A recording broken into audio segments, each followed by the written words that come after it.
of noticed the other day on the calendar. No, it has not been in anything. Because until not that long ago, here's, okay, just remove no, this. You know how I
Welcome to Brophy Lacrosse on APN Video as we bring a friendly Arizona Lacrosse League rivalry when the Brophy Broncos visit Arcadia.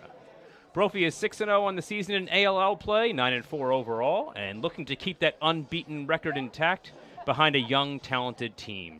Arcadia has played close games all year long, with 4 of the Titans' 5 ALL games being one-goal decisions. Arcadia is looking to rebound from a tough 6-5 loss on Monday at Scottsdale and looks to bring the energy against the 3-time defending state champions. Let's hear from Arcadia head coach Dustin Cowell for his thoughts on tonight's matchup. What are the keys for Arcadia here tonight in this game? Yeah, biggest key for us is definitely stopping them in transition. I think that's the biggest piece for Brophy's offense is getting the ball in transition. They've got some speedsters through the midfield, so we have to make sure we're cutting off their transition play and making it more 6v6. The other thing is just feeding off their energy. They're a very loud team. They get really hyped up very quickly, and they can put a lot of goals in fast. So we've got to match that energy and make sure that we're just as fired up as they are. What was your message to your team after coming off the rough game the other night, but now it's a new one, spirited, an exciting matchup when Arcadia plays Brophy? Yeah, Monday we're past that. It's over and done with. We know that this is a big crosstown rival. A lot of these kids have been playing with lacrosse since they were all like 5-6 years old. So it's more than just a Brophy versus Arcadia. It is personal for some of these guys. So we're gonna have a lot of fun, and I know it's gonna be a good game.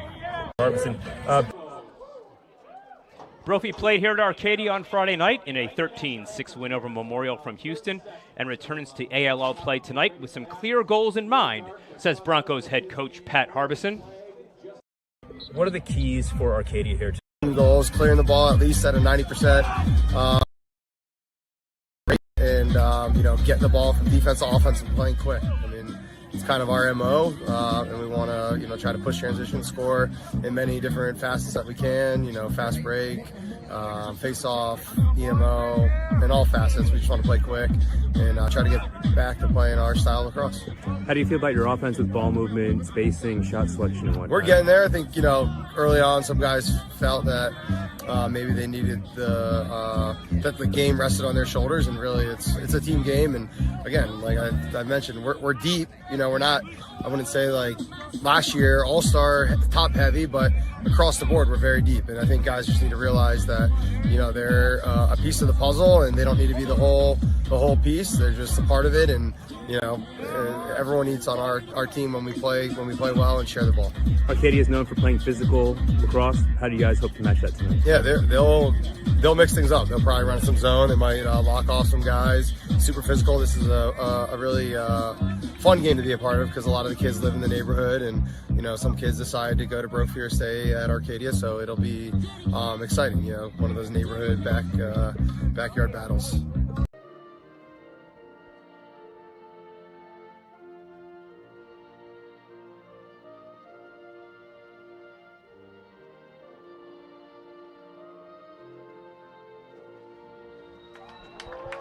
As we honor America, we are back here at Arcadia High School. Scott Lightman here on the call, joined once again by Nate Lacoste. Nate, welcome. And tonight we have a big matchup, and one thing we're looking at is Arcadia's defense. Brophy's defense matching up against the multifaceted Arcadia offense, who has 3 players with 10 goals each in ALL play. Yeah, thank you, Scott. This is a great opportunity to be here, and I think we're all blessed to be able to be here and watch a great lacrosse game. And the young men out here are going to enjoy competing against each other. It's in the 60s, clear skies, and a great lacrosse night here.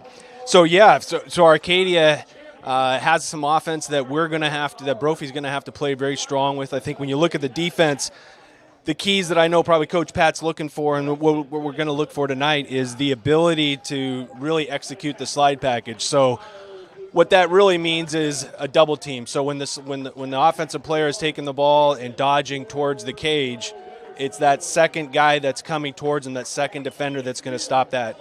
You might hear terms of hot slide. That's the first slide. And then you have the 2 slide that takes the place of the guy that just left. So they're going to be looking for that. Rotations, strong communication is going to be really important to stymie this Arcadia offense. I think on the offensive side, we're going to be looking for how well Brophy moves the ball. When Brophy moves the ball hot, meaning quickly and finding the right guy to take the shot, they are very, very difficult to stop. Shot selection is something Coach Pat Harbison has been worried about all year long, and that, again, when the ball moves faster than the defense, it creates shot opportunities. When the ball gets stuck in the stick, the defense can reset, and shots maybe aren't exactly what the coaching staff wanted. What we'll see at the Face-Off X tonight is a matchup between Jordan Gortarez-Nelson from Arcadia. He is a junior who's been well known on the circuit here in Arizona Lacrosse League for a while.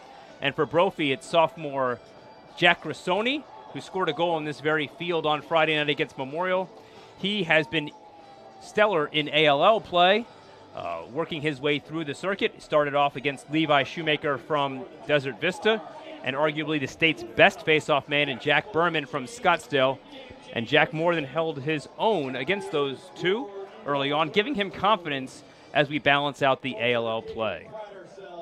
Yeah, one of the things that I think we'll appreciate about how Jack's playing, and even we have a freshman, Brophy has a freshman playing face-off as well, Corbin Ruschenberg, and both have been playing really, really well. I think going out and playing against some of these out-of-state teams has really helped our face-off, our young face-off, because Jack's a sophomore and Corbin is a freshman. So there's a young face-off tandem that's really battling out there. And I think part of the key to help both Jack and Corbin when he's out there is our wing play.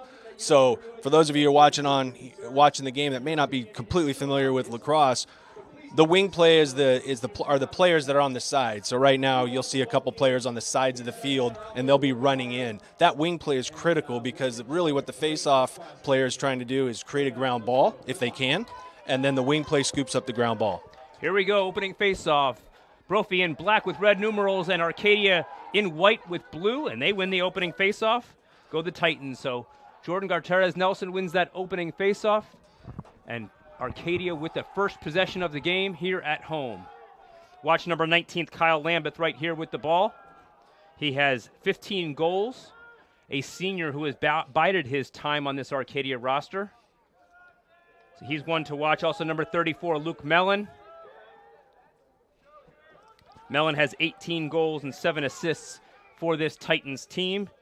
Scored 3+ goals in 4 of the 5 league games for Arcadia. This is Bennett Henward with the ball,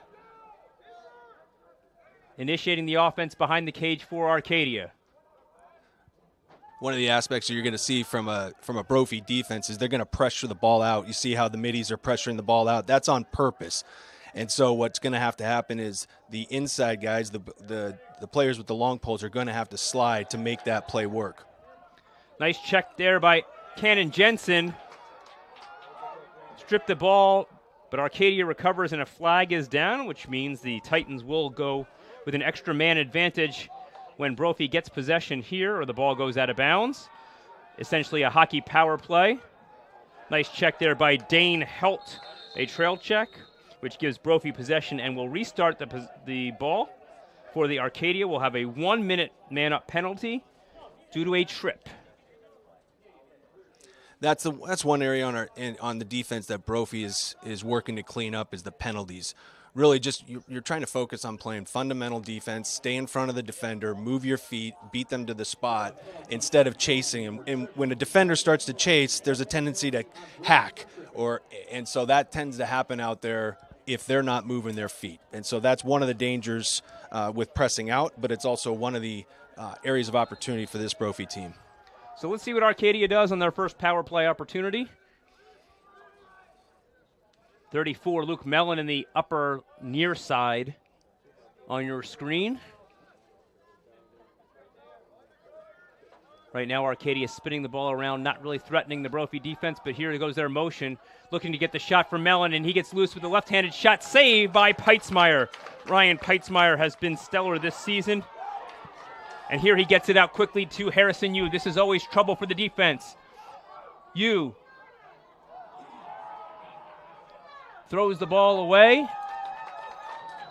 And that goes to Arcadia. Not exactly what the coach wanted when they're in a man-down spot. Killing the penalty probably would have been a better, wiser decision for the Broncos, but they were trying to initiate offense and get that early 1-0 lead. Yeah, Brophy is typically really, really strong on what we call the transition. Goal for Davis Witherspoon as the penalty expired. gets open on the crease, and Arcadia takes an early 1-0 lead. What I like about that play, Scott, is from Arcadia, Witherspoon, the attack, he really made a nice off-ball cut when the defender wasn't looking, got in front of the crease, a pretty easy catch. And for Ryan as a goalie, when the offensive player is on the doorstep like that, it's very, very difficult to stop. We talked about in the open about Brophy's rotations and defenses, and that was a key example of how they need to improve and not leave the key members on the crease wide open. Yeah, it really comes down to communication and just being that high lacrosse IQ that you want to see out there where they're anticipating what the offense is going to do so they're able to slide accordingly. So for Witherspoon, he's got 6 goals now, 7 goals on the season. As we said, striking first for Arcadia. Brophy wins this faceoff. And we'll see their first true offensive possession.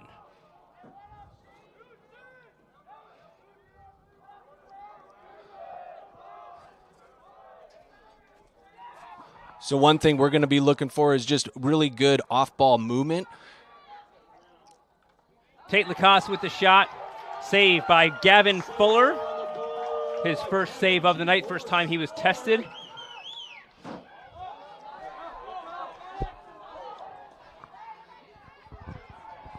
Nice outlet attempt by the goalie.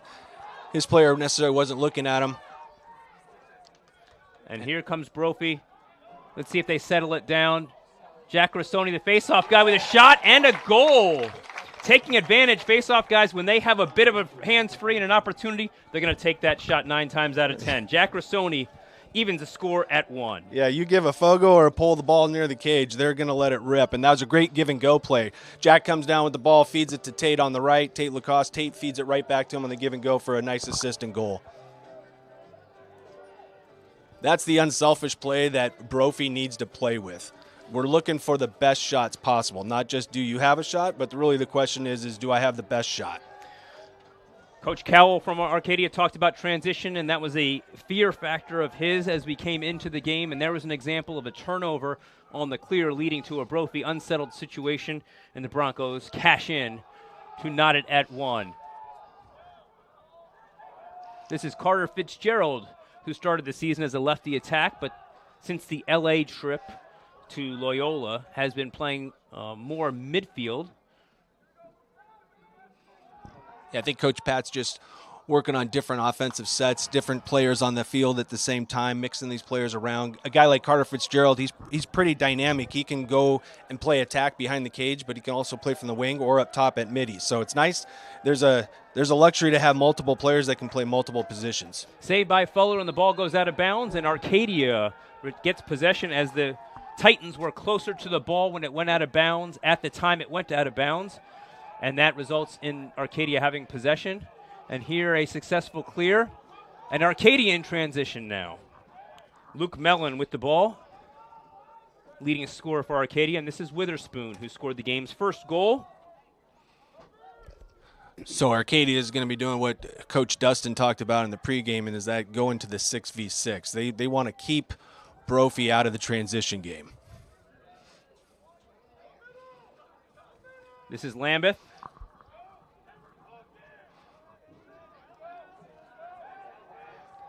Initiating the high dodges is Arcadia. A nice trail check there by Cannon Jensen. And they call a loose ball push. Arcadia will have a reset. Even though there was a penalty on that, the one thing you like, Scott, is the slide by Taub, number 21, our big pole, 6'6". He slid at the right time so that the offensive player did not have the opportunity to take a shot.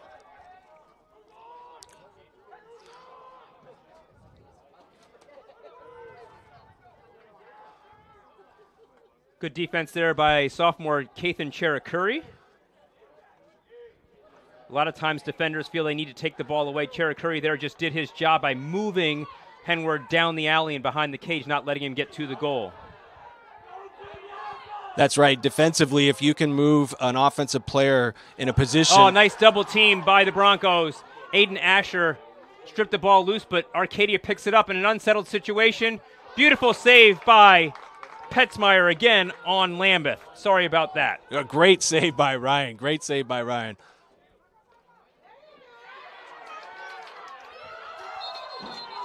There's a flag for a push on that. So Brophy will be a man up for 30 seconds as Cherukuri was attempting to clear the ball and was pushed down to the ground. So Brophy will have a 30-second man-up opportunity here. Brophy's first attempt tonight. Lacrosse is a very, very physical sport. The only thing, a part about being physical is you just can't push in the back and you can't hit in the head. And right there, Kathan got pushed in the back, and therefore that's why it was a penalty. So when you're making a clear attempt, if something changes in your pattern and your journey, it makes it perhaps an easy call for the official there. Nice wheel move by Brophy. Arcadia pressing out on the man down. So typically when you're man up, the offense is trying to move the ball hot, really, really quick. Not a lot of dodging is typically how you strategize against a man down defense. And Arcadia has killed the penalty successfully. A nice defensive play there by Jacob T-Camp in the middle as Brophy found an open pass to the slot, but T-Camp eliminated that with a nice physical move. You like the off-ball cut that Maddox Ranley had to the middle and to catch the ball. Excellent job holding on to it. Great defensive play. Took the hit, bounced out, made the right decision. Friedman stripped of the ball, and here comes Arcadia. We knew that Arcadia was going to be a physical team. That beautiful check there, over-the-head check by Maddox Ranley. We knew that, and it gives Brophy the ball back. We knew Arcadia was going to be physical coming into the game. Brophy needs to match that intensity and physicality if they want to compete, especially with ground balls. Eli Friedman with the take. Josh Busey with the take. They call him in the crease. There is no goal. We're 5 minutes remaining here in the first period, remaining at 1-1. And what really set that up was that excellent ride by the attackman, number 5, Tate Lacrosse, caused the turnover, got the ball back, and quickly moved it downfield. Excellent job. They're calling that Busey was pushed into the crease, and so Brophy will have the ball. Still remains 1-1, but Brophy has the offensive possession here.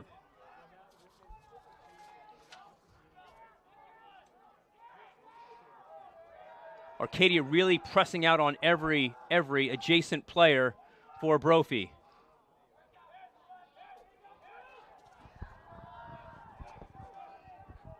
Tate Armstrong with a re-dodge. Excellent decision not to force the shot. Going to move the ball around here to Carter.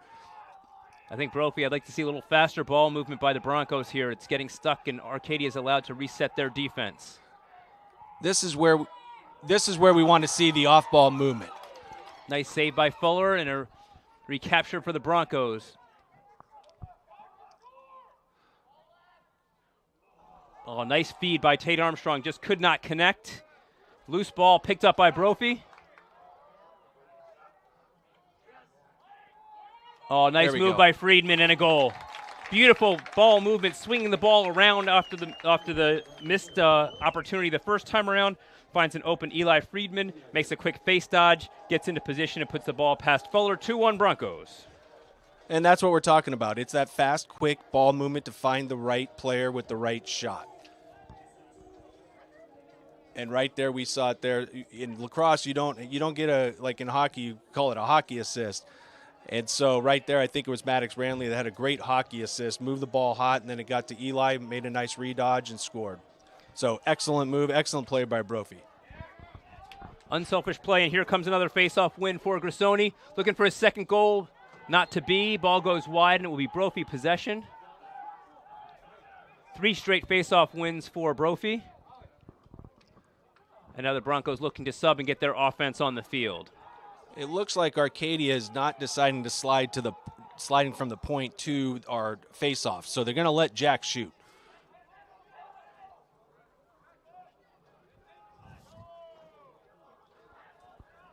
The thought there probably is they want to give let the face-off take the shot versus, our offensive attack, Tate Lacrosse and Eli Friedman and Josh Busey.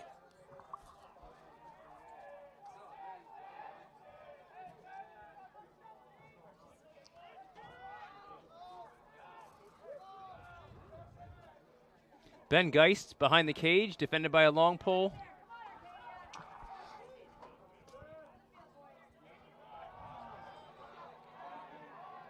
Good hustle right there by Matthew Lightman. Matthew Lightman's got a great first step. We're going to see that right here.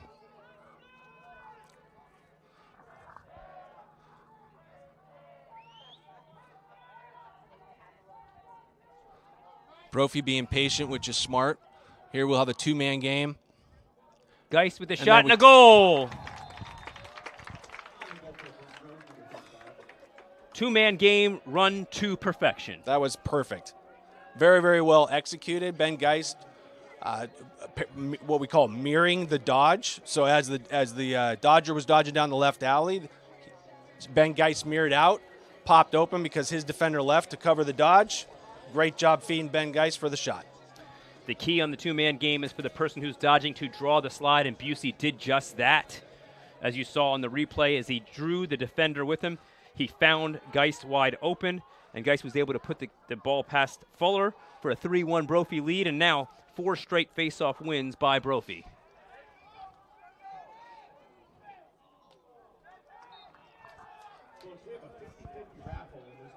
Maddox Ranley, I think, with the ground ball there and took it down and take the shot. Now we're going to set up.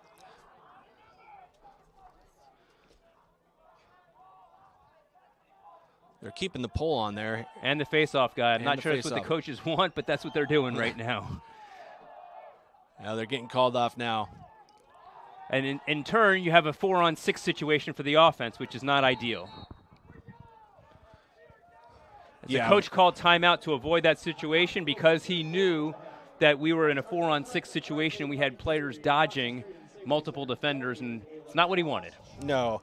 And a lot of times you'll see more in transition, Coach Pat will allow the pole and a short stick defensive midi, or in this particular case, Jack the Fogo, stay on offensively. However, when it's going to be what we call settled, then the idea is typically you'll see the pole and the Fogo or the SSDM run up through midfield and get off the field so 2 offensive players can come back on, and then you run from your offensive 6v6 set. Probably can't hear it on TV here, but coach is yelling yellow. In lacrosse, when you hear a coach yelling yellow, really what that means is settle down, back it out. We're going to set something up. Usually you're subbing people in during that time, and that's what Coach Pat was trying to do.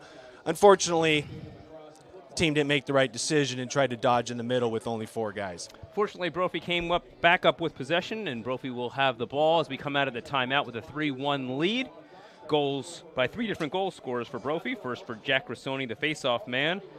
Second one was by Eli Friedman, and that last goal by Ben Geist, giving Brophy a 3-1 lead. One of the areas that Coach Harbison wants the team to improve on is coming out of timeout execution. Several times this year when the team has come out, they've turned the ball over right away and given away the advantage that the team has by calling timeout. Let's see what the Brophies come out here, what set they come out in, and see if they can extend that lead to 4-1 after Arcadia scored first.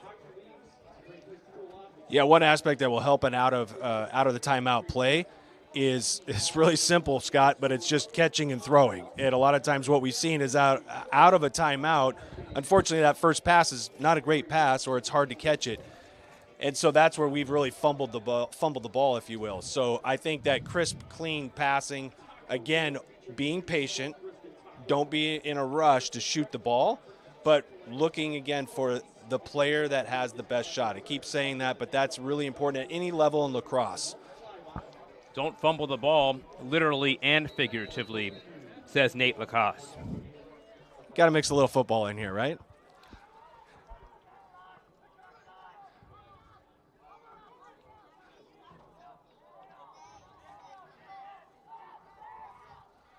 Setting up a little wheel play. Now Ben's pulling it back out, and Ben with a nice dodge right down the alley. Save by Fuller. Great save by the goalie. Second long outlet pass from Fuller. That's resulted in a 50-50 contest, and this one again goes to Brophy. So Arcadia shooting themselves in the foot. Their goalie made a great save, tried to outlet the ball. I'm sorry, it will be Arcadia ball. The goalie's signals were incorrect. Excuse me, the officials' signals were incorrect.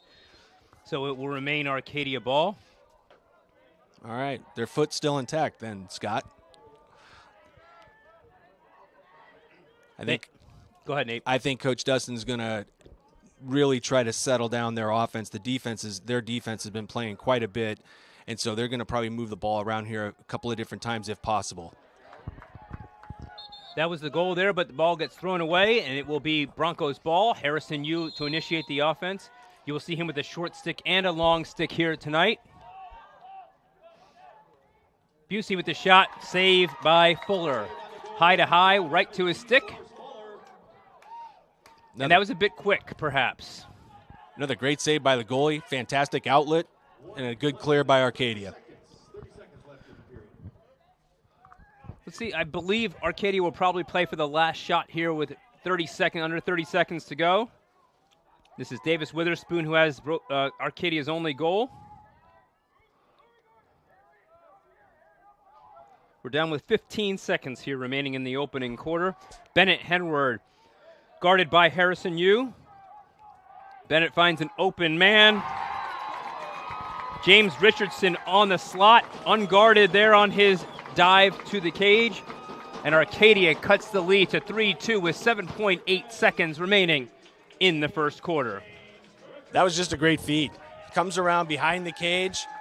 Great off-ball movement to get in position to catch the ball. Call that time and space by the shooter. And he had a nice rip right on goal. Once again, the Brophy defense not addressing the hub or the critical area of the defense. Open slots for Arcadia, and they find a goal. And another part that Brophy has suffered from lately, Nate, is giving up goals late in quarters. Here's 7.8 seconds left. Quick shot by Tate Lacoste there right at the end, try to get his goal in.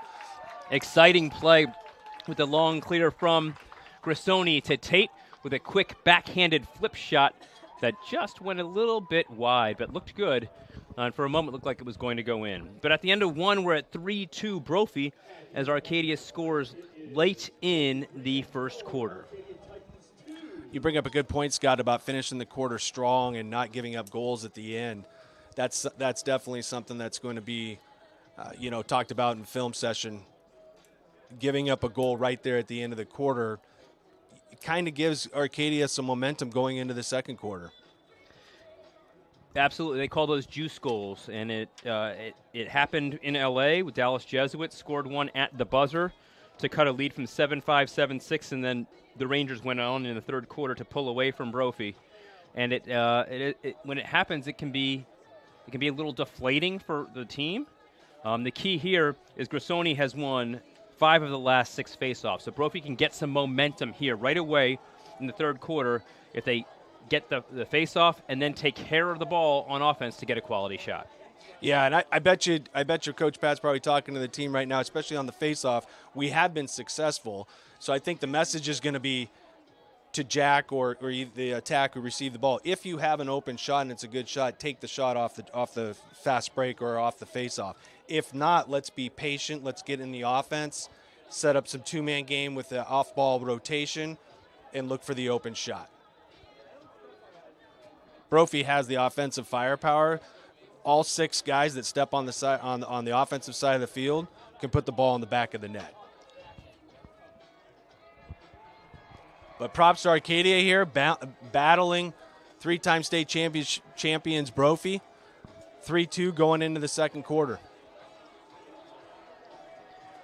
We're about to get underway here. 3-2 Broncos lead. Brophy has gotten off to fast starts this year. And then Coach Harbison wanted them to play a full 48 minutes with passion and energy, which hasn't always happened. Here, Arcadia still tight with the Broncos 3-2 as we enter the second quarter. And let's see how the team adjusts from that late score by Arcadia.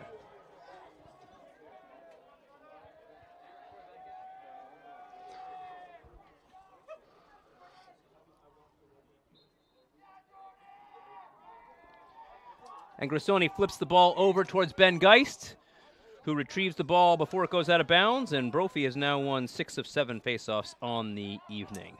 Smart play by Jack to call that out and to hit and to roll it back to Ben Geist. That was an excellent job. Jordan is a really, really good face-off.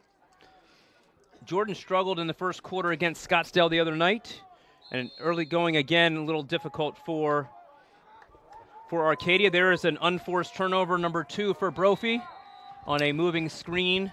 Grassoni still on the field after winning the faceoff, not getting off the field to get the 6 offensive players on. Yeah, you probably want to see that. That's one of the downsides with playing a 2-man game, especially if you're setting a pick. In lacrosse, you have to stand still. If the offensive player who's setting the pick moves at all, it's called a moving screen. It's a turnover. Just like basketball. Henward with the shot, saved by Peitzmeyer. And the Broncos are looking to get out and run in transition.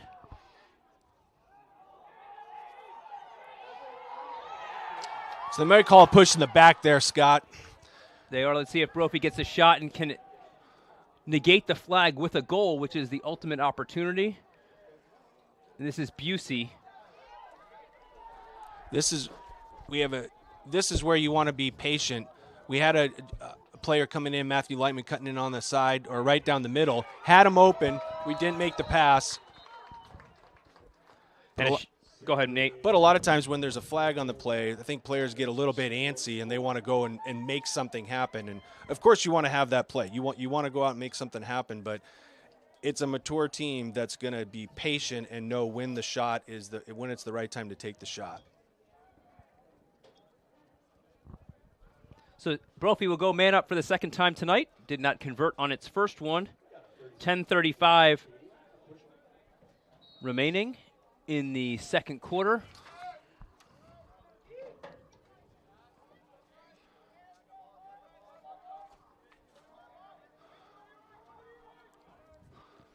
So Brophy's going to move the ball around a couple of times, and then they're going to run their play when they're man up. Offensively, what you're looking for is a skip pass because you have 6 on 5. So usually the player 2 players away from you, 2 defenders away from you, is typically open, and that's what you're looking for because then they have an opportunity to take the shot. Penalty is released. The Brophy did not get a shot on that man-up opportunity. Spinning the ball around looking for the right opportunity, but did not take one. Now we're 6 on 6 in a 3-2 ball game, under 10 minutes to play here in the second quarter. Again, Arcadia pressed out man-to-man, pretty much hip-to-hip with all the Brophy offensive players. Carter Fitzgerald with the bounce shot, saved by Fuller. Gavin on his game tonight. And off and running is Arcadia.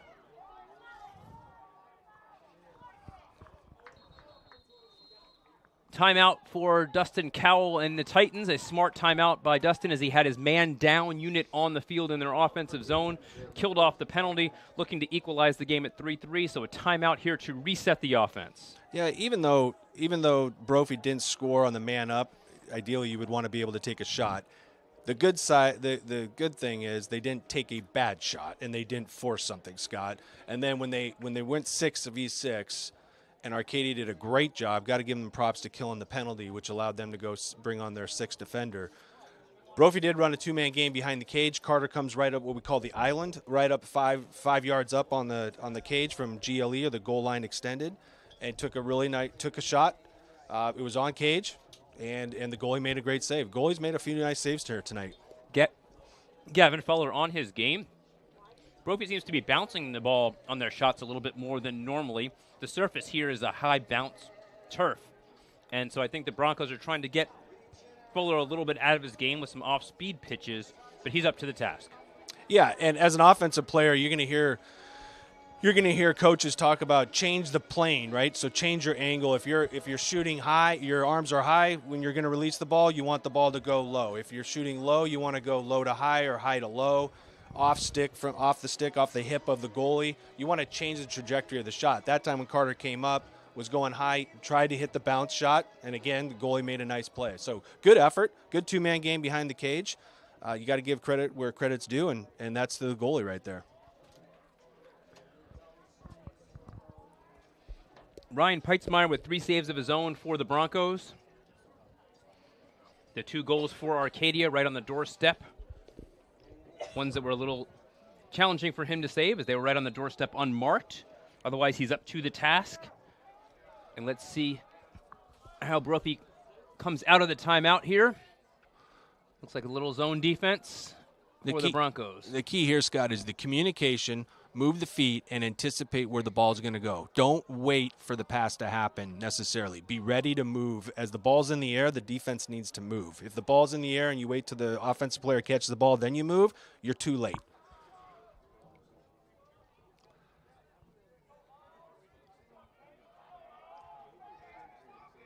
Little confusion probably on Arcadia's side. It looks like they're trying to set up their offensive play.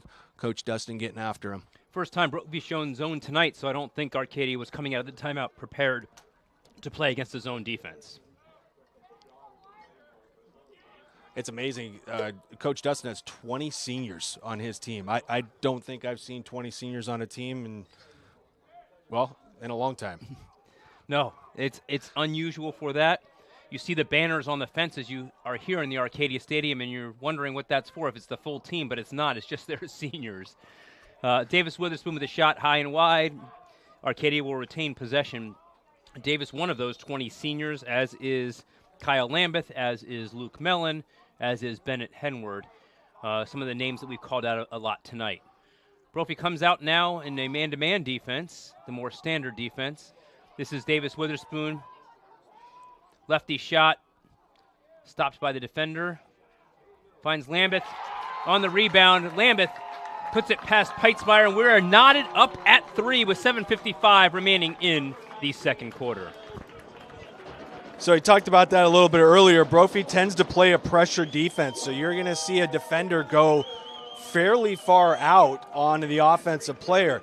In that particular case, the Brophy defender went out the midi, unfortunately got beat, and that causes the defense to have to rotate.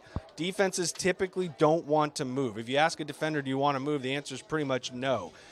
Great job by the Dodger there to make the defense move. They moved it hot behind cage, then they hit the skip pass up top. Brophy didn't have the 2-slide, and it's a wide open shot on Ryan. Once again, an unsettled situation for Arcadia leads to a goal. You know, the initial shot by Witherspoon was stopped by the defender, so the ball was on the ground, and then when Arcadia picked up the ball, there was no one to find Lambeth as he was open in the slot. So it's recognition and getting the loose balls. Another face-off win for Brophy.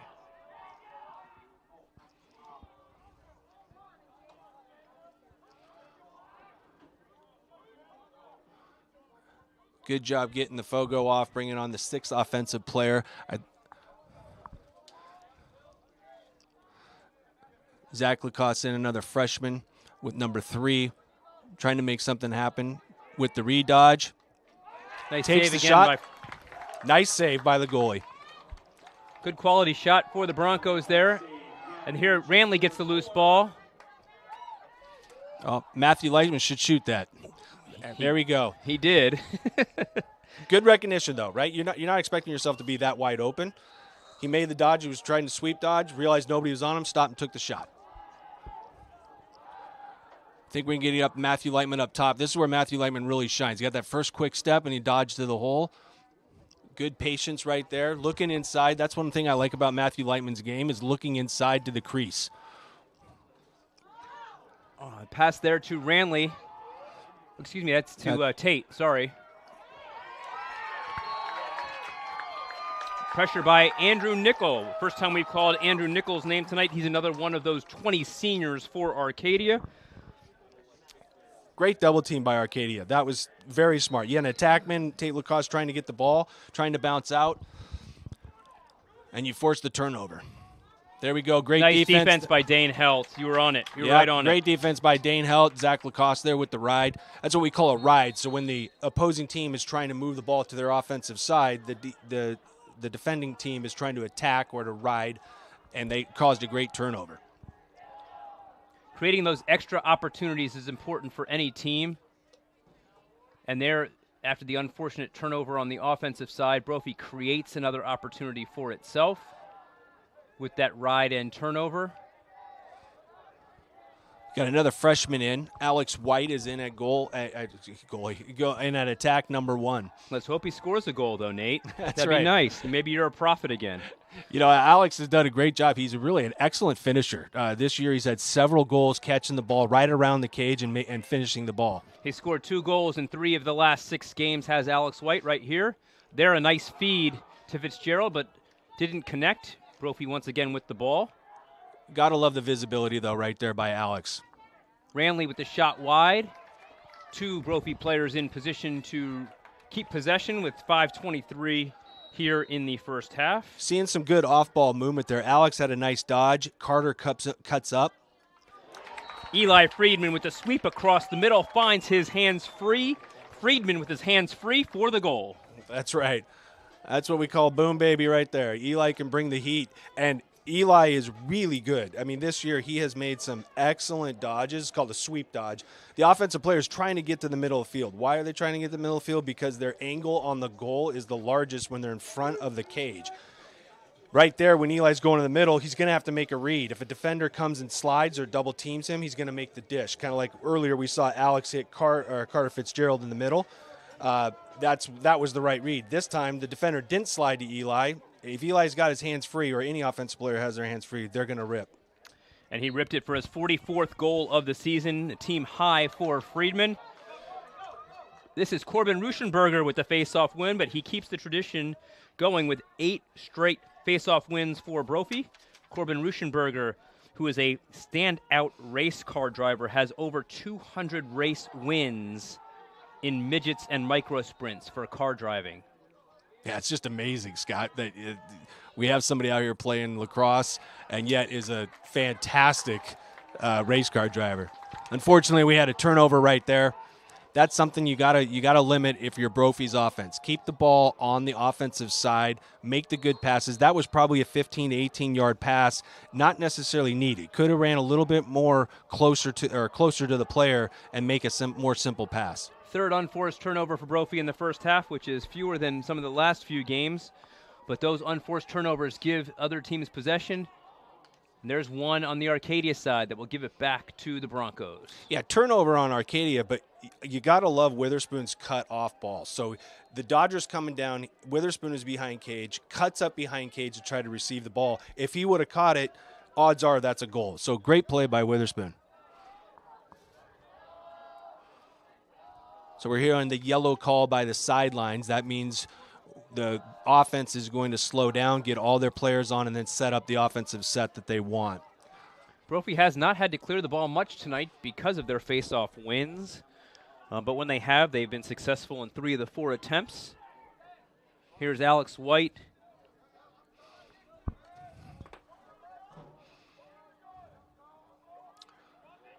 Ben Geist.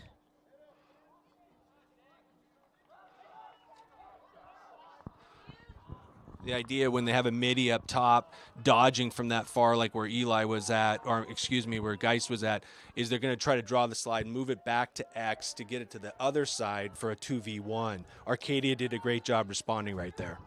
Spacing is a key in the offensive set. Here's a shot by Fitzgerald, and he nails it for a 5-3 Brophy lead. Yeah, that was a heater right there, Scott. Comes around the corner, Carter with the lefty, and just buried it. Excellent job. High heat right there in the top, I think, top left-hand corner. That's going to be hard to stop. Fuller has been on his game tonight, but Fitzgerald rolled back after he was initially stopped going down the alley, and he's a lefty, so he had the inside hands-free opportunity, and he found with the angle to cage it for the win. Yeah, once again, you want to get to the middle of the field as an offensive player. Carter did just that. He's a lefty. They probably should have forced him down the alley, obviously, to his weak hand. He got to the middle of the field. That equates to a shot. For Fitzgerald, it's his 16th goal of the season. Well, we said it earlier. You give a pole or a Fogo the ball anywhere near the cage, it's going to let it rip, and that's what Harry did, and rightfully so. Nobody was on him. Great wing play. He had Zach Lacrosse and Harry on the wings. Great wing play, great ground ball by Harry to bring the ball down. So but Arcadia is going to allow, it looks like they're allowing our transition, whoever's carrying the ball down, to take that shot. They are sticking on our attack man. So you have to make them pay, Scott. Whoever's got the ball has got to make them pay and bury that. Then you're going to force that slide, which opens up the offense.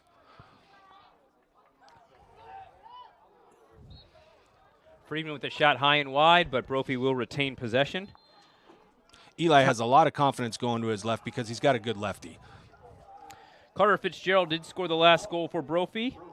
4 different goal scores for the Broncos. For Carter, like I said, his 16th goal of the year. which is 2 times more than his goal total of 2024. He had 6 goals and 9 assists last year in the Broncos' 3rd straight championship season. And when you graduate 6 starters and the senior talent that you had last year, it's hard to break into the playing rotation. Carter is taking advantage of that this year with his play so far. Yeah, this year you have to have guys that step up. It's a unique mixture because really on Brophy you have only 5 seniors. So, and those 5 seniors are doing a great job leading and bringing up the young pups. But the juniors are having to step up. Sophomores and a lot of freshmen are playing on this team, which bodes well for Brophy in future years. But to your point, guys like Carter Fitzgerald, Tate, they're having to come in and really contribute. And so our freshmen, our sophomores, our juniors are really having to contribute because on offense, you have Matthew Lightman as a senior, we have Ben Geist as a senior, and Josh Busey. So 3 offensive players primarily that are seniors. So that means there's a lot of opportunities for the underclassmen. So we want to thank all of our viewers all around the country, and we understand all around the world. This is a global broadcast that we are doing here tonight. And so we are excited to welcome all of our viewers. I think your family up in the Pacific Northwest has been tuning in, and hopefully they didn't shut it off because you and I are not doing a great job. So up in Oregon, we have some fans in Washington. I know Matt McGinnis, the forefather of Brophy Lacrosse Broadcasts, tunes in from New York.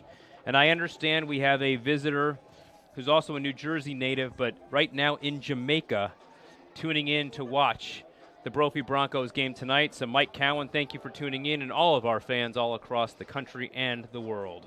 That's right. We're going global, Scott. Going global. They can't keep a good man down, Nate, and we're doing that here tonight. Brophy with a 5-3 lead, 2:44 remaining here in the second quarter. I think Brophy's going to look to take a little time off the clock, obviously try to score here to go up 6-3 into the half. Patience on the offense. You see now Arcadia in his zone defense coming out of the timeout. We expected the zone defense out of Arcadia to try and stop the Brophy weapons, and they have brought it out here, forcing the Broncos to shoot from the outside. And Fuller has been on the game for the most part here in cage for Arcadia. Yes, he has. Against that zone defense, you're going to be looking for the cutters. So earlier you had Tate Lacoste cutting in there. You had Busey. Different offensive players are going to try to cut through the zone, catch the ball, and take the shot. Unfortunately, there we had a turnover. No, I was looking for him down on the low cut there on the lower left side, but the ball went out of bounds. 4th unforced turnover for the Broncos in the first half. And Arcadia throws it downfield. That has probably been a little bit of an Achilles heel for Arcadia. They were 4 of 8 on clears here tonight. Brophy taking advantage, but a quick turnabout is fair play for Arcadia. Yeah, Dane Helt almost had that. Dane Helt's been playing really well. He's pretty versatile. He'll play down low. He'll take it as an LSM, very fast. So if he gets the ball, he can definitely take it across the field. So that's what he was trying to do. Just slipped out of his cross or the head of the lacrosse stick. 1:20 remaining here in the first half. Arcadia content to keep the ball slow and moving it around.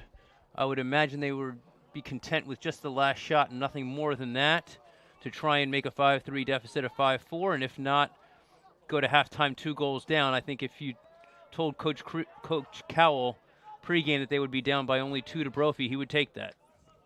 Oh, absolutely. There's no question they're going to wait for the last shot. You're not going to want to give Brophy the ball to go up 6-3. They're going to take the last shot, try to go into half down 5-4. Looks like Henry's going to initiate the offense here. But very patient. Watch 34, guarded by Todd Baldiga. They're going to try and get the ball in Luke Mellon's hands. He's the leading scorer for Arcadia. And Taub sticking with him and not sliding wisely. Shot and a save by Peitzmeyer, his 4th of the first half. Collected by the Broncos with a flag down.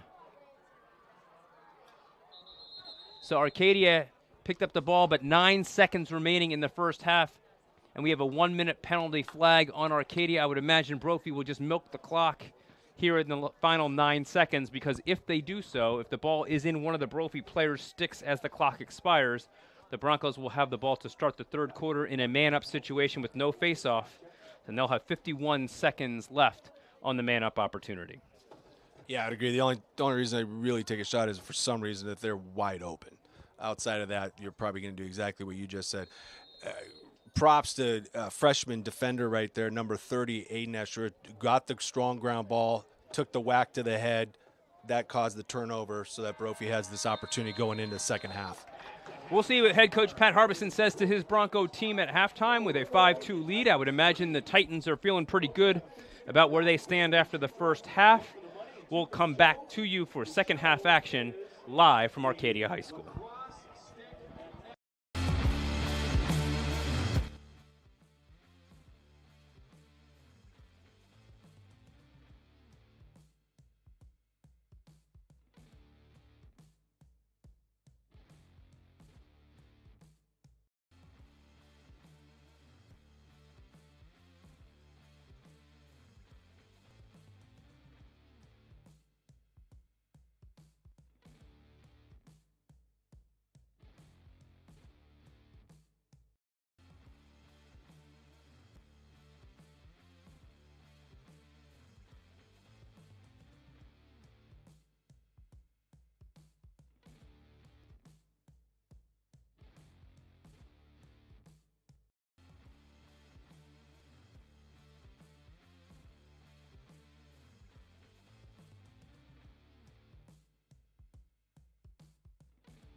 All right, welcome back for the second half here of Arizona Lacrosse League action. Brophy Broncos Lacrosse on APN Video. If you look at the first half game flow and stats, you wouldn't necessarily think it was a 5-3 game, Nate Lacoste. Brophy has a 21-8 advantage in shots, an 18-7 advantage in ground balls, have won 9 out of the 10 faceoffs, and Arcadia has been only 4 of 8 on clears. So why are we at a 5-3 ball game? Yeah, a little bit perplexing there, Scott, to be honest with you. But with the stats that you just read off, in reality, Brophy should be well ahead. Kudos to Arcadia. They're playing smart. They're playing. They're not losing control. They're playing disciplined on defense. They're staying inside on defense, not chasing. They're doing a great job out there. And offensively, they're moving the ball and they're hitting the open guy. And the shots that they're taking are good shots. So they're not taking bad shots. They're taking really good shots. And so that helps. Even though Ryan Petzmeyer, Brophy's goalie, D1 commit to Utah, but there's only so much he's going to be able to do if they're wide open in front of the cage. Gavin Fuller, the goalkeeper for Arcadia, has 9 big first-half saves to keep Arcadia within a 2-goal margin. We talked about it all year long. Arcadia is used to close games. 4 of their 5 ALL games have been only 1-goal margins. Here we might be in store for another one, but let's see how Brophy starts off the second half in a 51-second man-up opportunity, and if that kickstarts the Broncos into a big offensive run. Yeah, and that's really a credit to Coach Dustin and his 20 seniors to be able to play in close games because they've played a lot of lacrosse over the last 4 years and even during the summers in travel ball. So kudos to them. Offensively, Brophy's got to pick up the pace as well, move the ball again, and hit the open man for the shot. Take the right shot. So here we go, second half. Broncos going left to right in the black uniforms. Maddox Ranley with the ball here. Yeah, that was a really good decision. They looked to the cutter inside, fed him, and rather than forcing a shot, brought it back outside. So that was an excellent decision right there. Great pass. Ball movement wins the game in a 6-on-6 situation, let alone a 6-on-5 situation. Maddox Ranley moves the ball very nicely, finds Tate Lacoste open on the crease. A fake and a shot and a goal. That's the unselfish play that you want to see, right? Great passing, and that's what you want to do. Maddox Ranley made a great play right there. He was patient. Tate Lacoste cuts up from behind X, just camps because he finds the little pocket in the zone, just like a football. When the receivers, you don't run through a zone, you sit in the zone. That's what Tate did right there at the cage. Maddox with a nice pass right down low. Excellent job by Maddox Ranley. We all get excited about the goals, but the assists are key. And a man-up goal, moving the ball fast, will beat the defensive rotation almost every time, and that was a clear-cut example of it. Brophy takes advantage, and we talked about getting the early start in the second half. Now, Arcadia won a faceoff the first time since the opening faceoff, but then a turnover for the Titans, and Brophy takes advantage here with a 6-3 lead. A little confusion on the sidelines. We may have too many men or offsides. That's too bad because Brophy was definitely on the attack right there. This is something that Coach Dustin's probably talked to the team about. Typically, what we've seen this season, Scott, is that Brophy comes out really strong in that third quarter in Arizona League play, and that's when they start to separate themselves. So we'll see if that happens out here tonight. But that's typically what we've seen from a Brophy team. Good second half adjustments. Unforced turnover number 5 on Brophy, and gives Arcadia the ball back after the Broncos had shut down the Titans on their opening offensive set of the second half. And here you see Davis Witherspoon being guarded by Todd Baldiga way out by the 40-yard line. Harrison Yu up top with a long pull on Mellon. Beautiful save there on Lambeth by Ryan Peitzmeyer, his 5th of the game. Oh, it's getting a little physical here. There was an initial flag thrown, and then a hit by one of the Arcadia players led to a second flag. I would not be surprised if we see what they call in football as offsetting penalties. It could. I think we see a couple of guys going off on both teams here, so we'll see. Backing up a little bit, though, just want to give props to Arcadia's attackman, number 1, Witherspoon. Great job taking the ball down low. Again, another fantastic look inside to a wide-open player who had a great shot. Ryan Peitzmeyer just made a heck of a save there. We are going to have one player each in the penalty box because the second one was on Arcadia. It should be Brophy ball here in a 5-on-5 situation. We have a full-time penalty for a hit to the head on both teams. And I believe, Scott, they're non-releasable. Is that what the ref was indicating right did. there? So they are 1 minute each non-releasable. So at the 10:32 mark, we are in a 5-on-5 situation. And this would probably favor Brophy, especially if they can move the ball quickly with their offensive talent on the field. If they can get the Arcadia defense out of whack, there are enough weapons out on the field that would lead to a scoring opportunity.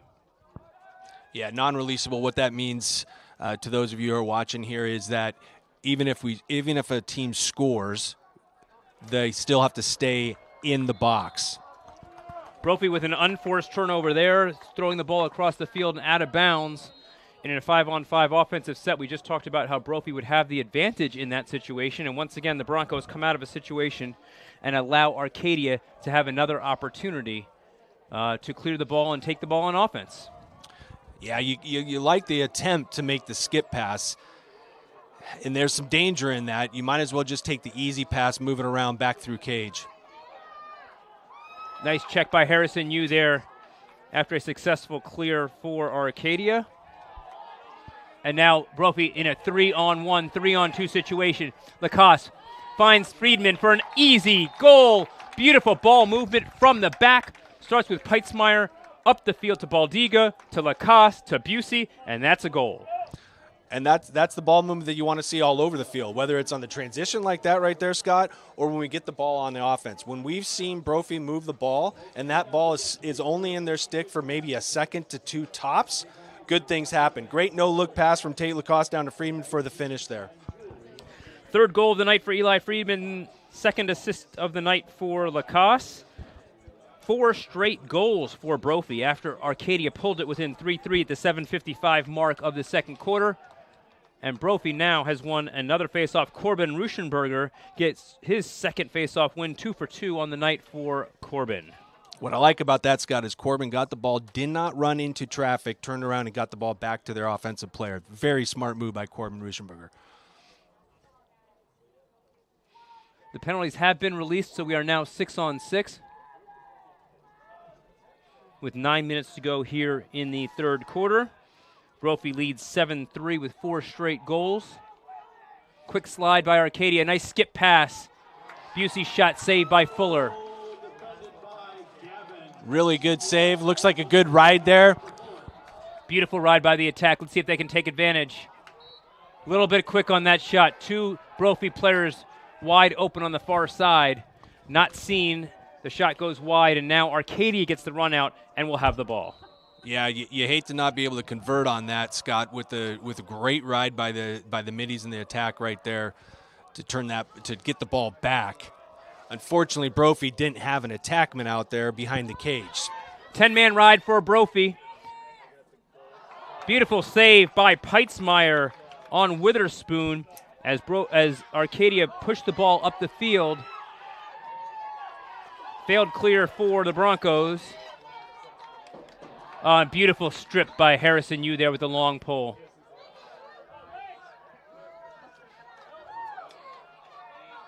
So great save earlier there by Ryan. Nice outlet over to Harry. Unfortunately, we got double team, lost the ball, but he didn't give up, and that's what you got to like. You want to see that out of your team. You want to see a team that doesn't give up. Even though there was a turnover, Harry fought for the ball, got the ball back.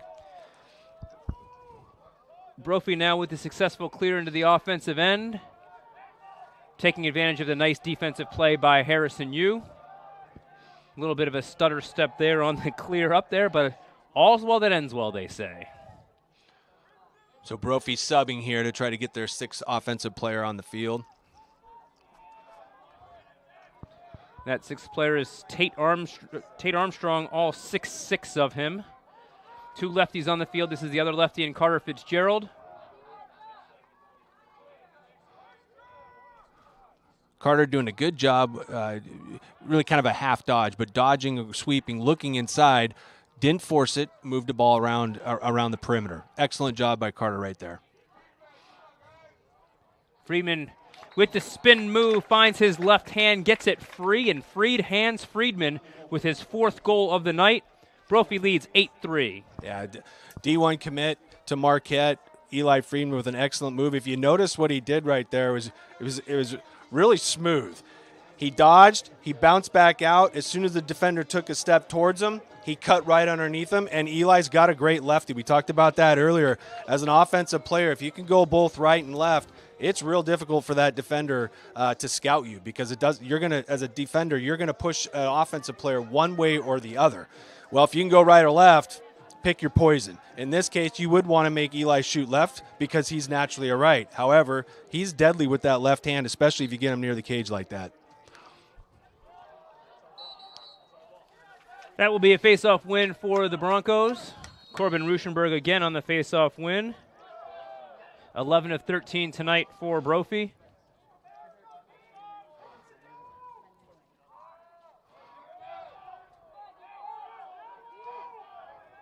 Face-off man staying on the field. Coach is calling for the sub. Yes, he right is. There.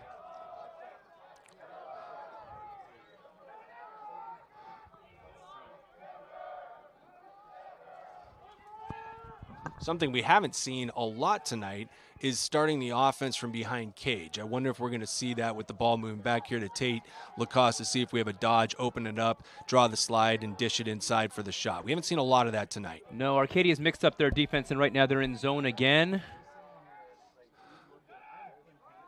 So with the zone, you're going to have the offense trying to cut through the zone, sit down in it, and have the offensive player with the ball try to find that player. So as you see, Maddox Ranley cutting to the middle. Quick ball movement, even more important against the zone than it is man-to-man, because they are not tracking a player, and dodging is not as pertinent.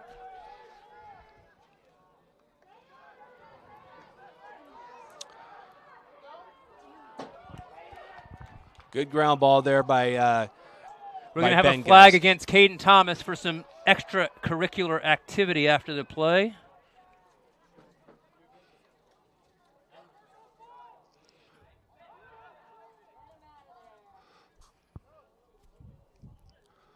Good decision to move the ball to Ben Geist. Try to move it, and this is where you want to be patient. In high school, there's no shot clock. So in college or pros, there's a shot clock. In high school, there's not. So offensively, you kind of get a little bit antsy. You want to pull the trigger and take the shot, but that's really not what Brophy needs to do right now. Just move the ball well and take the right shot. Probably going to call a hit to the head right there. They didn't call it, surprisingly. Yeah, Matthew Lightman did a good job getting inside. It's going to be Brophy ball anyway because of the earlier penalty. We knew Arcadia was going to be a little bit physical on the field, and they have proven to do so.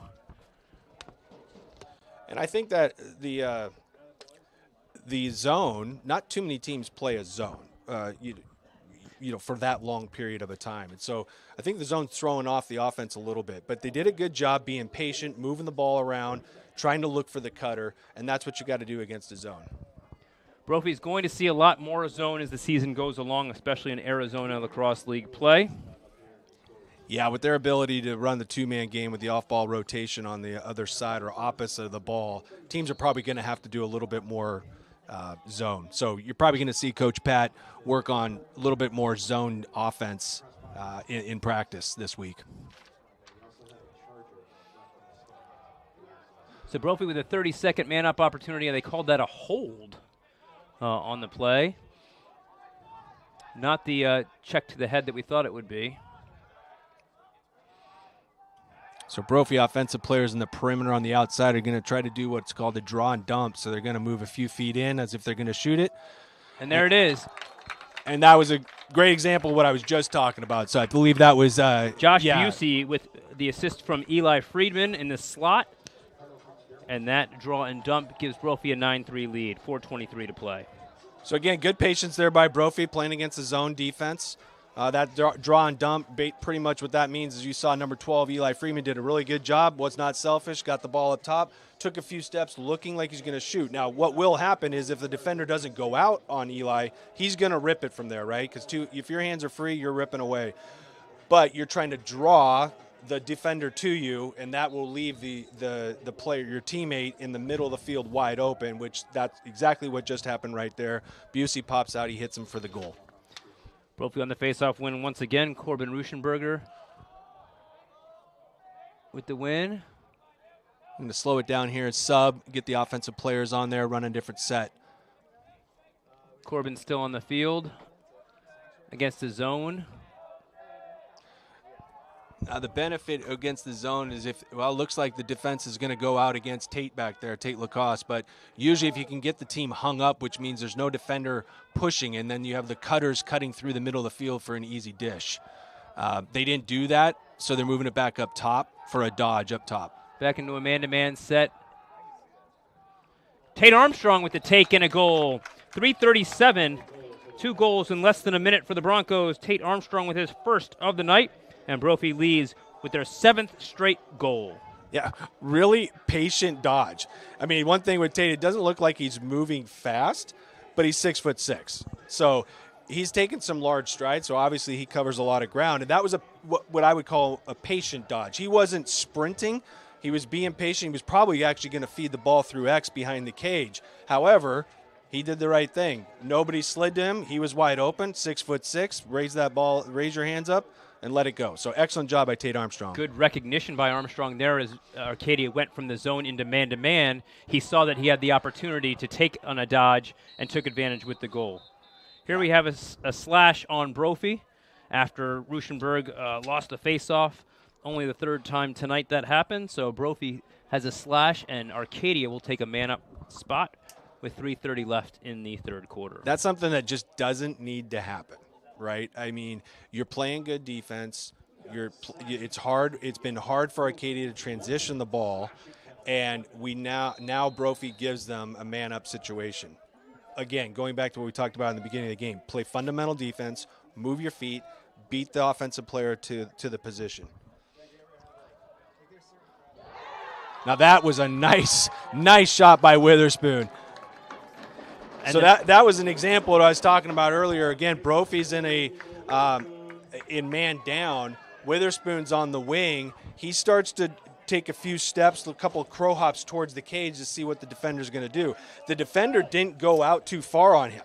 So as an offensive player, especially someone like Witherspoon, you're going to shoot. Shooters are going to shoot, right? So he didn't go out on him too far. Witherspoon's got his hands free. You can't give a guy like Witherspoon the opportunity to take that shot. All 4 Arcadia goals have been players with time and room, leaving Peitzmeyer pretty defenseless in that case. They're on the man-up opportunity. They swung the ball. There was no defender near Witherspoon, and he took advantage with the shot. Unfortunately, right there, good job by Corbin, the freshman, to win the face-off. We just have got to get it to the open guy to take the ball down and set up in the offense. So good job by Arcadia with great defense, great ride. Here's Luke Mellon in transition, defended by Helt, pushes him and forces the shot wide. So that was better defense right there by Brophy, beating him to the spot and forcing him to take a tough shot. That was a tough jump shot.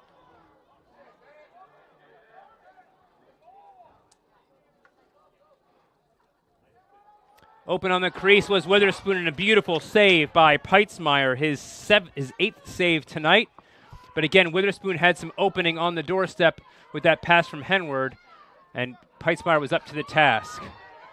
Great save by Ryan. Excellent pass by Witherspoon again, and a great off-ball cut by Arcadia. He was open. Ryan just made a heck of a save. Failed clear by the Broncos, but fighting back on the defensive end was Maddox Ranley to draw the ball loose. Arcadia picks it up and calls timeout with 2:05 in the 3rd quarter, having cut the Brophy lead to 10-4. Stopping the 7-goal run by the Broncos was Davis Witherspoon, his 2nd goal of the night, this one on extra man. As Nate said, the Titans swung the ball around, and Witherspoon was open. No defender closed out on him. He took the shot and put it past Peitzmeyer for goal number 4 for Arcadia.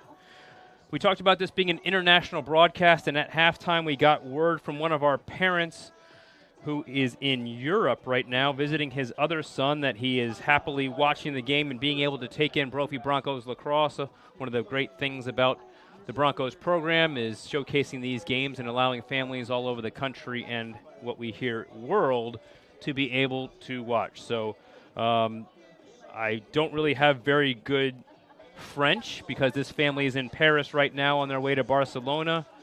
Otherwise, I would try and say something, but I'm going to spare everyone and myself the ridicule of trying to give some bad French.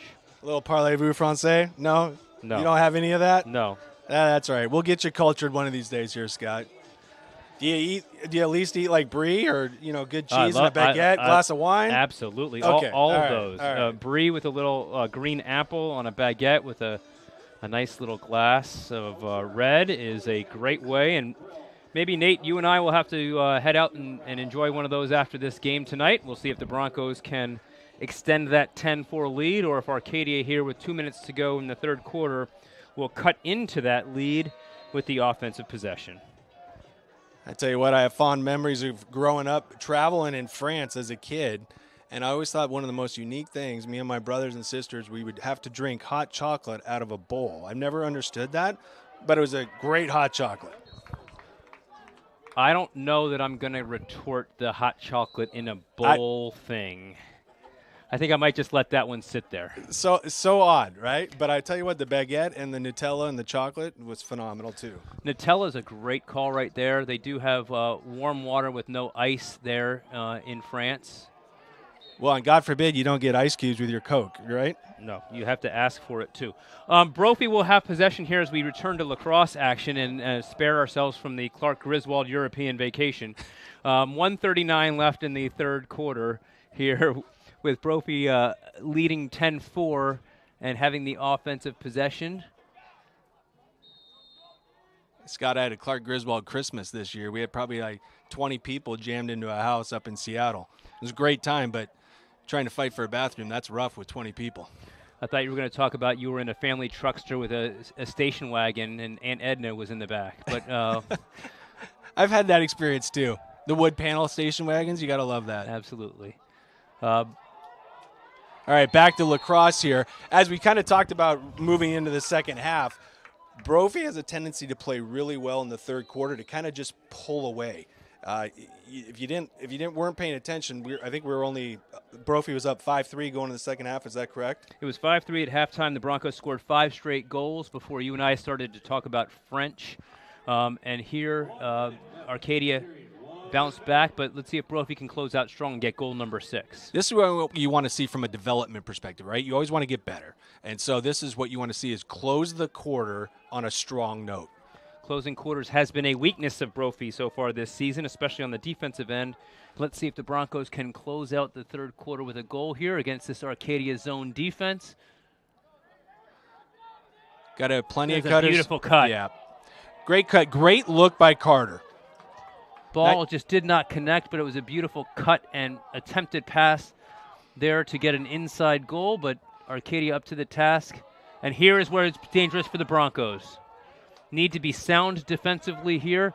No takeaways needed, just sound defense to prevent a goal or a penalty. I'm not sure. Are they going to actually throw the flag? There was on a that? flag. They did. There was Okay. a flag thrown, and now a shot by Arcadia went wide. They blew the whistle dead with 1.6 left.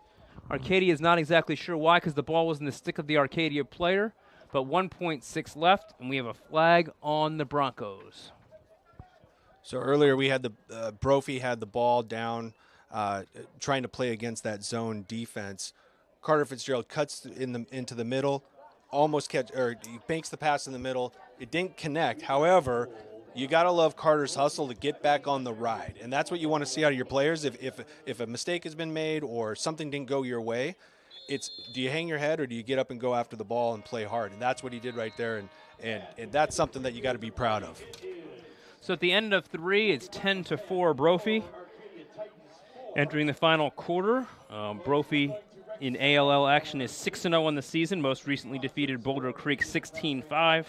Also defeated Notre Dame Prep 10-5, Higley 27-6, Oro Valley 21-2, Scottsdale 19-8, and a season-opening 12-8 victory at Desert Vista. And in that season-opening victory, I believe the score was 11-3 at one point, and the fourth quarter, kind of taking the foot off the gas, allowed the Thunder to crawl back into the game and make it a 4-score final margin.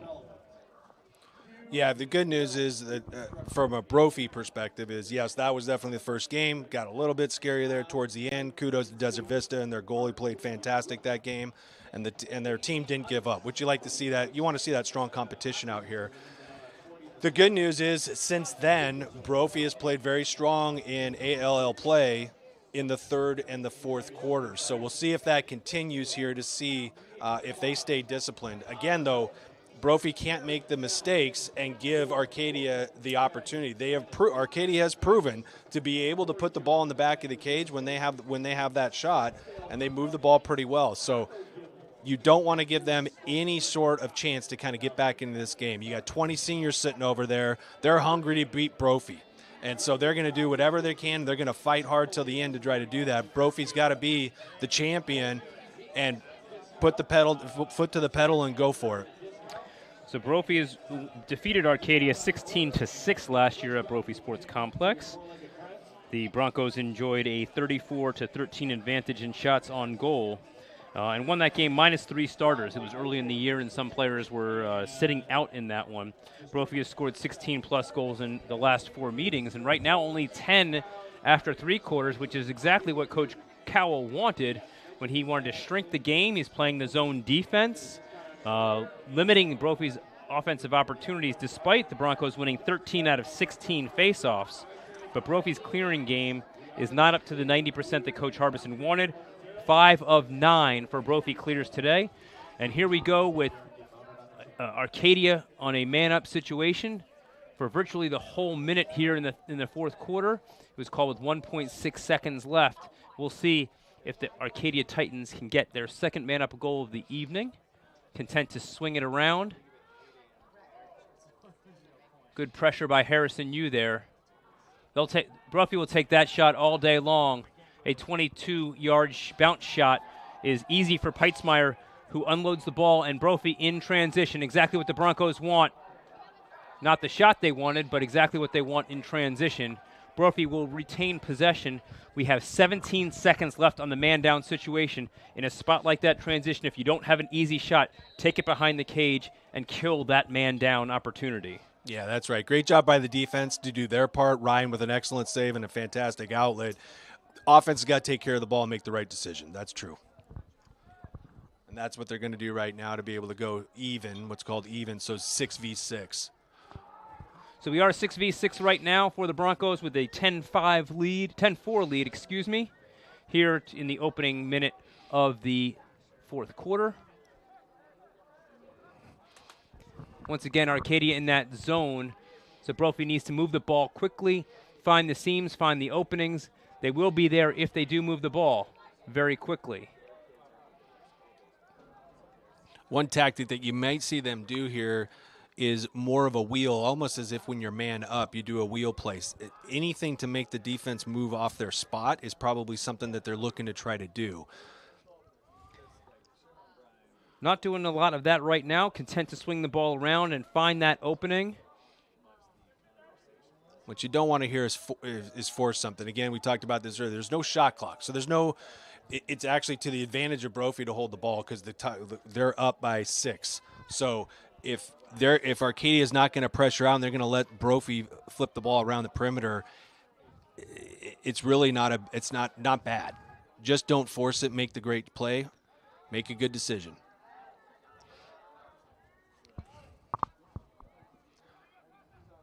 Two players on the crease for Brophy in this zone offense.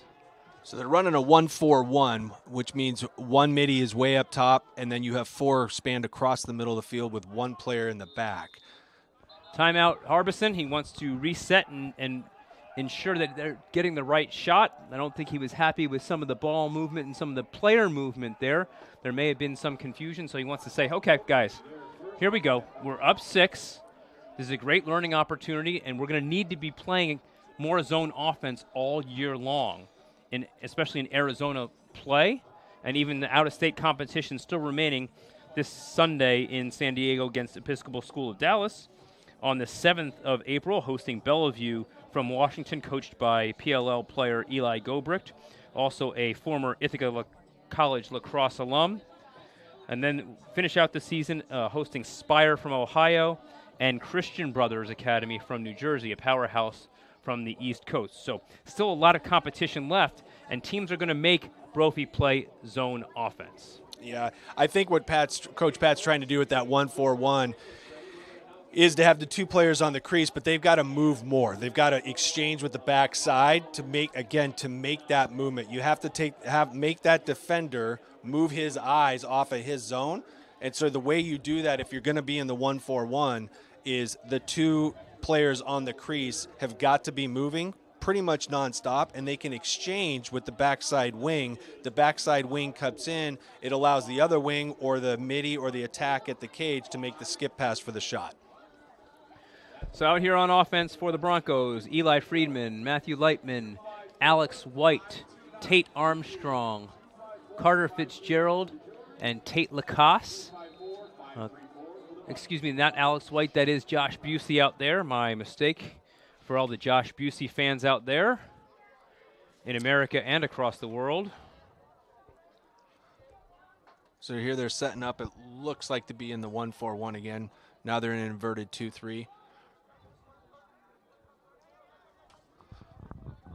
So again, just being patient, moving the ball, off-ball movement. The player with the ball is really just looking for whoever gets to the open spot.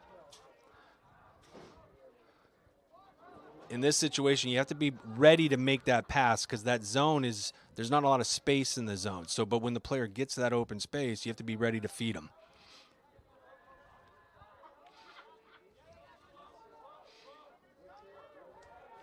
Good decision by Busey, though, to pull it back out and try to make the pass.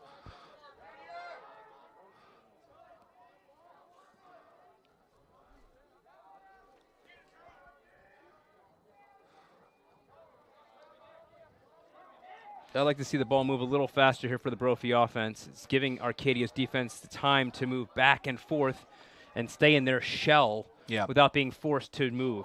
Right there, though, they found the open spot.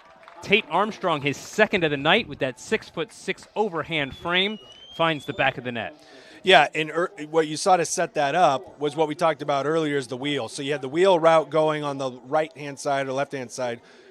Eli brings the ball up to the middle. Again, it forces the defense to have to respect Eli or whoever had the ball. In this case, it was Eli up top. Otherwise, he's going to take the shot. The defender took his eye off of Tate Armstrong. Eli made the great pass to Tate, and Tate took the shot.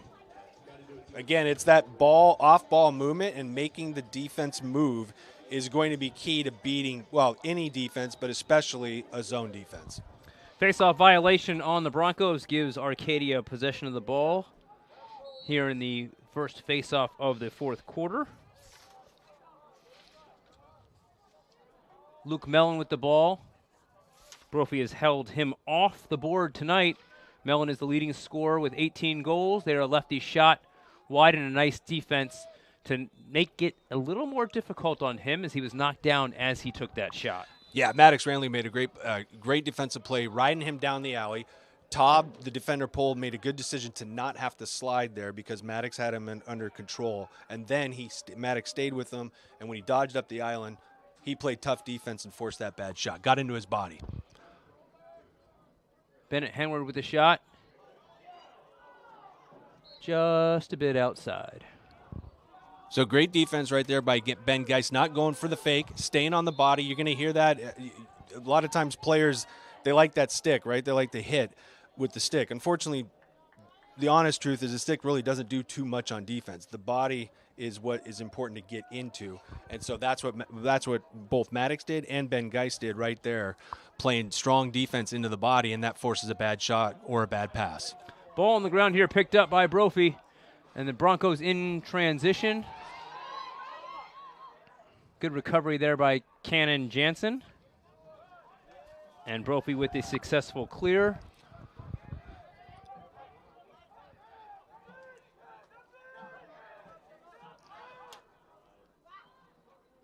Shot and a goal for Ben Geist, his second tonight. So Brophy had an opportunity for what's called a slow break. And they didn't really have a fast break, but they had a slow break opportunity. They weren't taking on, so the coach was telling them to go because they did have numbers and they had Arcadia out of position. So Ben Geist makes a great decision. He's attacking and down to the middle. No one really comes to him, and so as an offensive player, if you get your hands free, you let it rip. Not only were his hands free there, but he had 20 yards free from where he caught the ball to where the nearest defender was. And he found himself all alone. I don't think he realized how alone he was until, like you said, he heard it from the sideline. And then he turned around and saw the opening he had, taking advantage with the shot and the goal, giving Brophy a 12-4 lead with 6:46 remaining here in regulation. So we're subbing in. Zach Lacrosse brings it back out rather than attacking in. Realized that there was subbing, so he brings it back out, gets to the player that's coming on. They're going to set up their offense. And again, I'll say this again, it's fine that it's taken a while to take a shot because it just runs time off the clock. So here's that wheel on the left-hand side that we talked about. They're going to skip it over here. We'll see how that works now. Busey with the dodge and a left-handed shot. Saved by Fuller. Yeah, nice save again by the goalie. Playing really strong in there tonight. Outlet passes have not been as successful as his saving has been. Shot stopping. This one picked up by Carter Fitzgerald. And the Broncos retain possession. 5 of 11 on clears are Arcadia. Carter Fitzgerald decides to pull it back out. Zach takes it over to the left side. Again, they're going to work this wheel combination. And when he says Zach, he can't say Lacoste because there are two wonder twins out there, both named Lacoste. That was Eli Friedman with the outside hammer shot, his 5th of the night for Eli Friedman, and that gives Brophy a 13-4 lead with 5:18 left here in the ball game. But Zach Lacoste and Tate Lacoste, two of the talented freshmen for Brophy. You also have Alex White. You have Braden Duck, number 22. We haven't called him out much tonight. And you have Aiden Asher as a long stick midi. And the future, as we talked about, the junior class and the freshman class here for Brophy are going to keep this tradition going for the Broncos as they've won 3 state championships in a row. Stopping the bleeding there is Luke Mellon. We talked about earlier how Brophy had kept him in check. But Luke Mellon takes the ball off the faceoff, and 14 seconds after Brophy scores, Luke Mellon makes it 13-5. Arcadia coming back. Hey, great job by Arcadia right there. That was just a matter of who wants the ball more. And Arcadia, again, props. They're down 13-4. Now it's 13-5, but they're down 13-4, and they are fighting. Again, that's the pride of the seniors and the juniors. 20 seniors. I think it's 6 or 7 juniors and 2 sophomores on this varsity team. They're not going to go down without a fight. Crisoni with the face-off win for Brophy.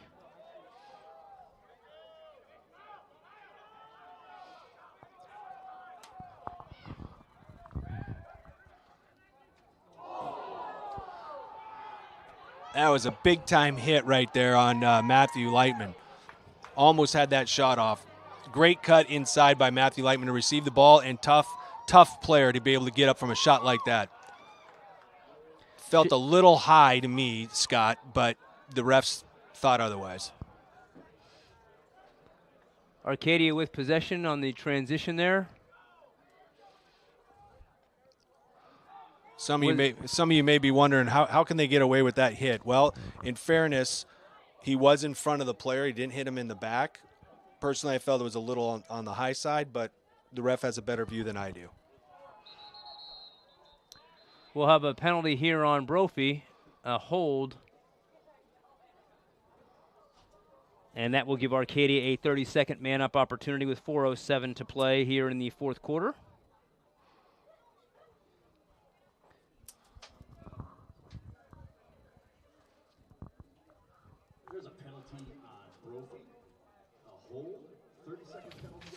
So Arcadia down 13-5. Looking to close the gap here. And Brophy a little short on their long poles with some injuries. And having one of their long poles now off the field for 30 seconds. Harrison Yu will take that long pole. The defense is going to give the ball outside like this. They'll let them shoot a 15 to 20 yard. What they don't want is right there, a feed to the middle. Great job by the defense collapsing on them, forcing the turnover. Now we got Dane Hell. I talked about his speed earlier, his ability to get the ball and go.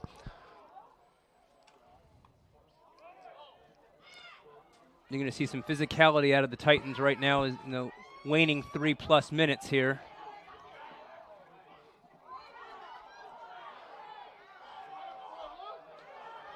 Great defense there by Maddox Randley.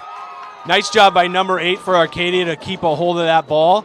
Grayson McIntosh. Great hustle by Ryan Peitzmeyer. And he will gain possession for Brophy with the sprint, run out, and the dive. Ryan Peitzmeyer from a dead stop, beating him out. That is what you love to see from your leader at the goalie's position. Great job by Ryan Peitzmeyer. Let's see if we can get a great clear here.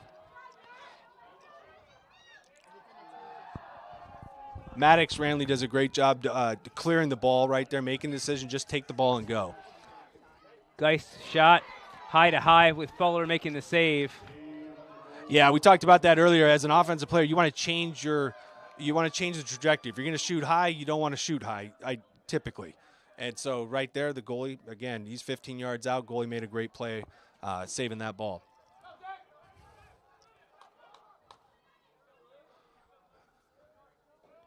So Arcadia subbing here, down 13-5. 2+ minutes here in the fourth quarter. Luke Mellon with the dodge there. So Mellon, what he was looking for, he saw that the slide was going to be there, which was fine. He was looking to draw the slide and then make that skip pass. Mellon again with the shot. Another save by Peitzmeyer. Doorstop save for Ryan. Ryan's on fire tonight, Scott, I tell you what. 10 saves. That shot wide, and it will stay with the Titans. We have a flag on the field. I didn't see it, but it's up here on the top side, and it will be against Brophy once again. So we talked about this earlier too, but you want to finish the quarter strong. Obviously, in any sport that has 4 quarters, you want to win the fourth quarter, right?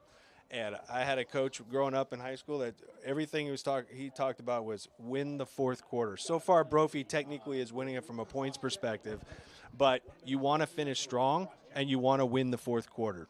Even though they're up by 8, you still want to finish strong going into the next game. 4 straight penalties on Brophy. Not the way you want to finish.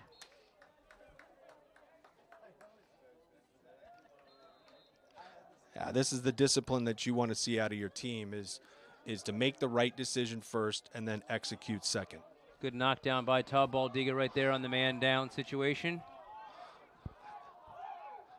Todd's been an excellent leader this year as a senior. D1 commit. Nice pass. Alex White on the doorstep. A great save again by Gavin Fuller. It's been a broken record tonight. He's made a lot of great saves. This would not be a 13-5 game without the way Fuller is playing this evening.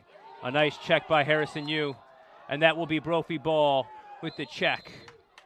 Yeah, great save. Great pass by Todd down there. And Alex, we talked about earlier, Alex is a really good finisher. So excellent job by the goalie right there, making another save. 1 minute left to play.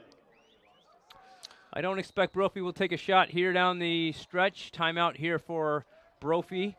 Coach Harbison wants to huddle up with his team with 54.8 seconds remaining, a 13-5 lead for the Broncos.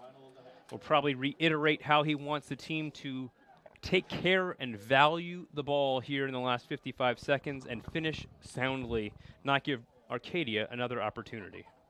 Yeah, I think here offensively, you're looking that you don't, Arcadia is probably going to play scrappy. They're probably going to double.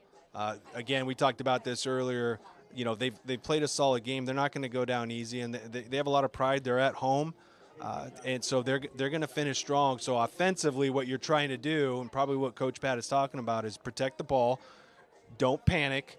Make the right decision. Don't allow the double team to come to you and trap you. Don't get caught in the corners and don't get trapped. And so they want, you know, move the ball, keep the ball hot, and probably you're going to see the ball down in, you know, in the football end zone, but behind cage. The reason why you're going to try to keep the ball down low is in case there's a turnover, then the other team's got to go 100 yards to go shoot the ball. And so ideally in this particular case, you keep the ball down low. And one of the things about Arcadia's field is the field is 5 yards longer behind the cage with the lines that are on the field. So that gives the Brophy offense even more space to work with without feeling like you're going to have the sideline as an extra defender against you. And with Brophy's talented offensive ball handlers, they're just going to play keep away here and finish the game, look to finish the game with a 13-5 Brophy win to go to 7-0 in Arizona Lacrosse League play. 10-4 overall for the Broncos, who are next in action on Sunday in San Diego against Episcopal School of Dallas. And once again, we talk about coming out of timeouts with turnovers, and another one for the Broncos there. Yeah. Like to see a little bit better passing and catching right there. We talked about that earlier. That's been the downfall coming out. Great save by Ryan Peitzmeyer there again. Peitzmeyer with save once again, and a successful clear. Bryce Delgado, another one of the freshmen for the Broncos. Here Fitzgerald over to White, and White with the goal at 9 seconds to go, as Brophy will close out the scoring with a 14th goal of the evening. Alex White gets his first of the night, joining Jack Rossoni, Josh Busey, Carter Fitzgerald, with 1 goal each, along with Tate Lacoste, Tate Armstrong. His partner in name crime has 2 goals. Ben Geist with 2 goals, and Eli Friedman with 5 goals for the Broncos this evening. As we said, going to 10-4, looking to Sunday's game at Episcopal School of Dallas. Then back here in Arizona, playing at Pinnacle on Friday the 28th.